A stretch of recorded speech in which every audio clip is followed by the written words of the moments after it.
everyone, welcome back to Over Books. I'm Ellie. Today is the second day of my week of posting, and we're finally talking about the best books that I read in 2018.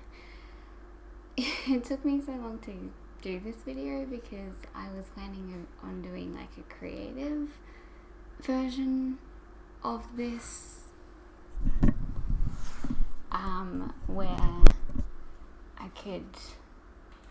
it wouldn't just be like me talking at you, but those plans fell through, so we're doing the original style now.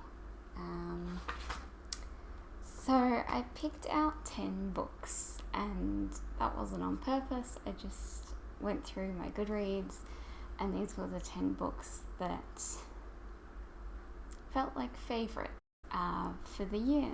So we're going in the order that I read them, starting with the one that I read I think the first two were in January. This one might have even been the first book I read. No, I think maybe the second. But it's Lincoln in the Butter by George Saunders. I really loved this book. I just found it really interesting.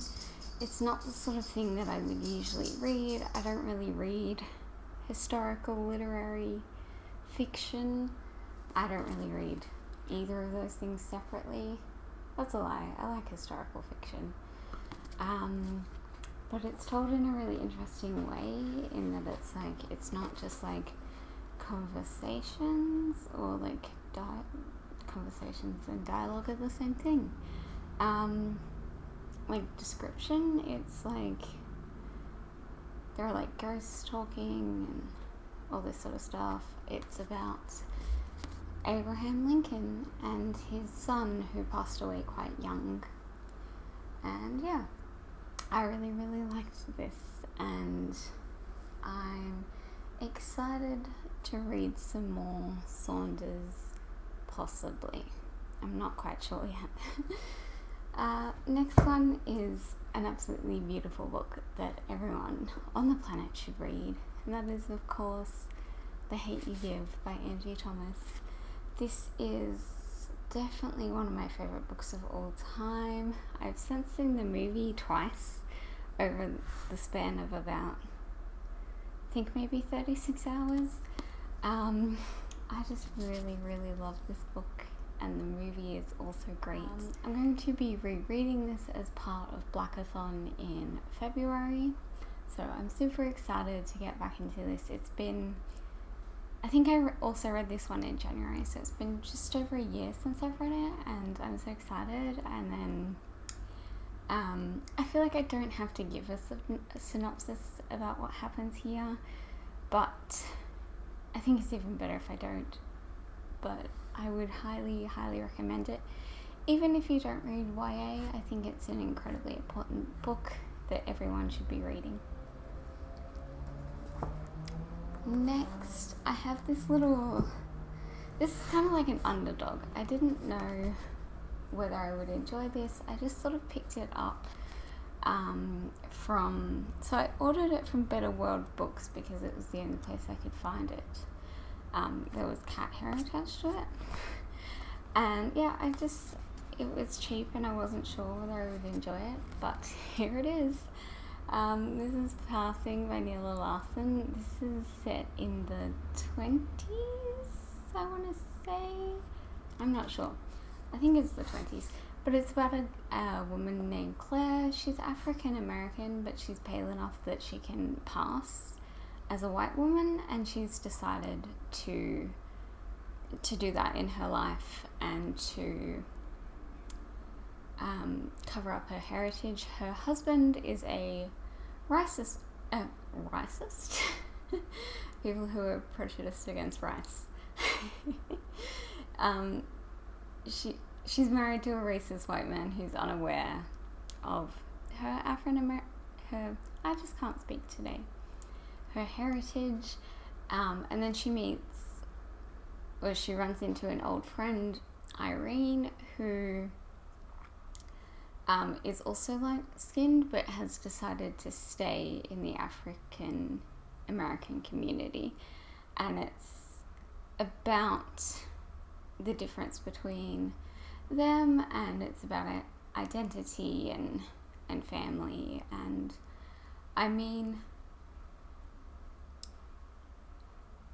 it isn't necessarily like super clear, but there is a little bit of LGBTQ plus in here as well, and it was just really great.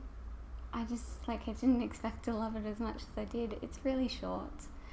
Not a lot happens, but it was just a really interesting discussion on what it means to pass, and as a white woman, that's not something I've ever had to deal with and will never have to deal with, but I do feel like there is kind of this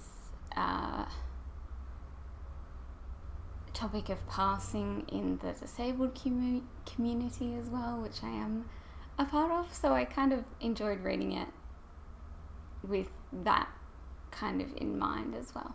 But I thought this was brilliant and I would highly recommend it. Next one is a bit more of a fun book. Like, those three were like super serious, and this one is just like a little bit more like lighthearted, and it just brought me so much joy. And it's Am I There Yet by Marie Andrew, and this is just like a collection of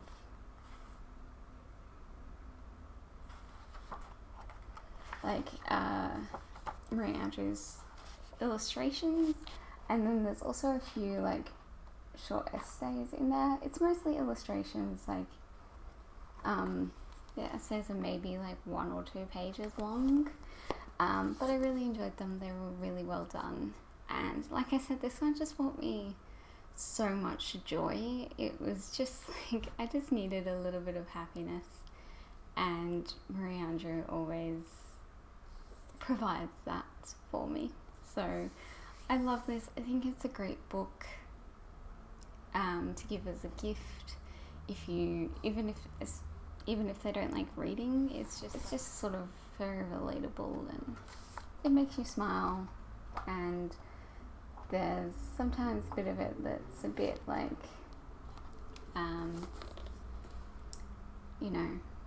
it's meaningful as well, is what I'm trying to say. Next one is, like, none of these really have like a ranking except for this one. This is definitely the best book I read in 2018. I don't have a copy of it because I got an ARC from work, so I had to give it back. But it is Eggshell Skull by Bree Lee. This is the most heartbreaking and yet hope-filled book that I've ever read.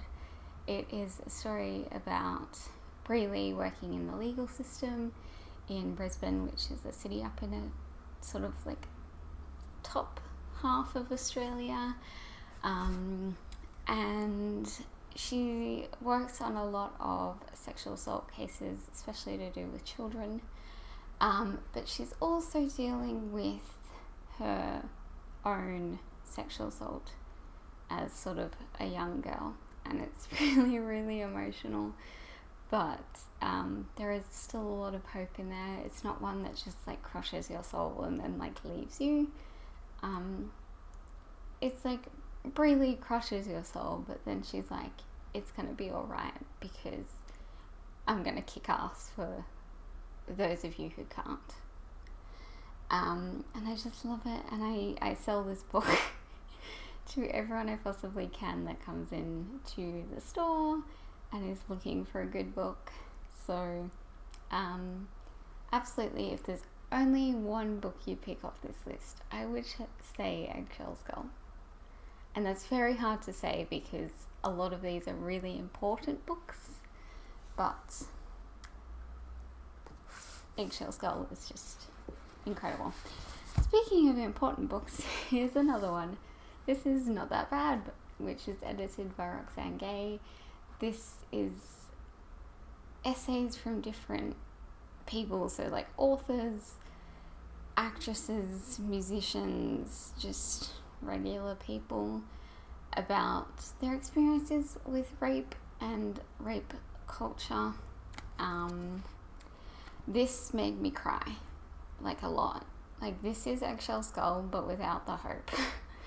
Like, this just crushes your soul, and I just felt so sad after reading this, and also very, very angry. So this isn't just women's stories. There are transgender women, there are men, there are people who identify as non-binary. There's just like, it just covers everything, and it was just really, really good.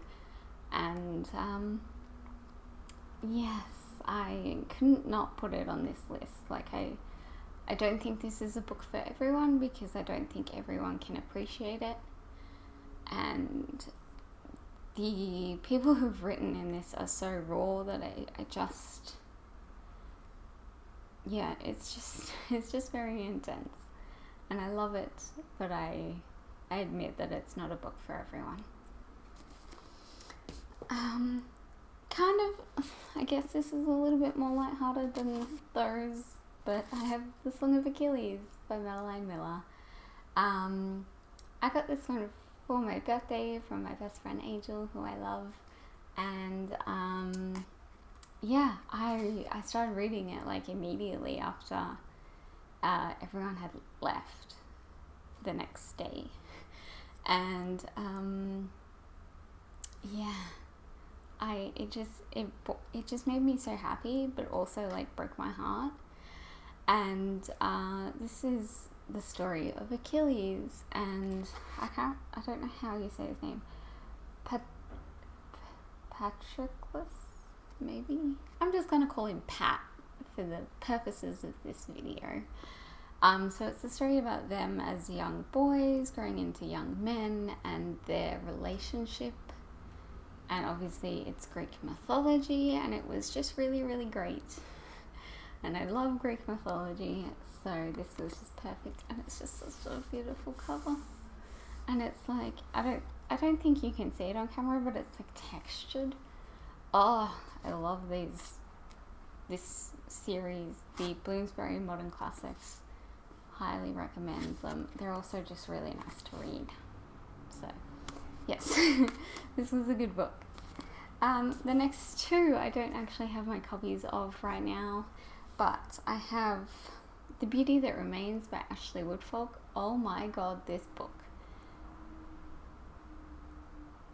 book made me cry on a plane. I finished it just maybe like 10 minutes before I touched down in New Jersey, and I was like a bawling mess, and the poor guy sitting next to me on the plane was like so distressed that I was like crying so much. It's a really beautiful book. It's about friendship and family, and it's about music as well, and it's a really beautiful story and just like really beautiful writing. And I have a full review of quite a few of these, so I will link the ones that I do, because I can put my thoughts into that better than I can today, apparently. There's a surprise. The next one I have is Monday's Not Coming by Tiffany D. Jackson. Whew! I read this one literally after reading The Beauty That Remains, and these are both like heartbreaking books. Like, this one is an emotional roller coaster. Like, it is just really intense.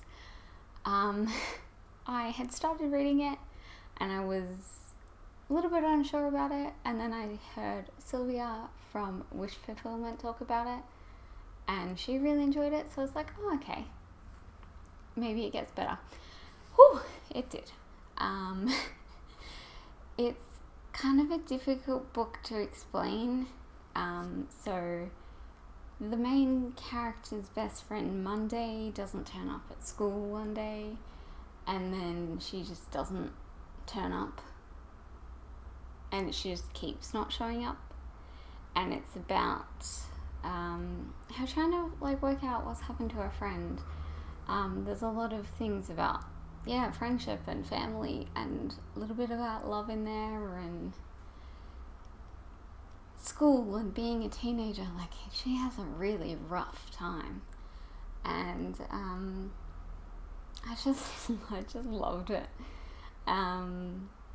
This again was like super emotional, but would highly recommend it.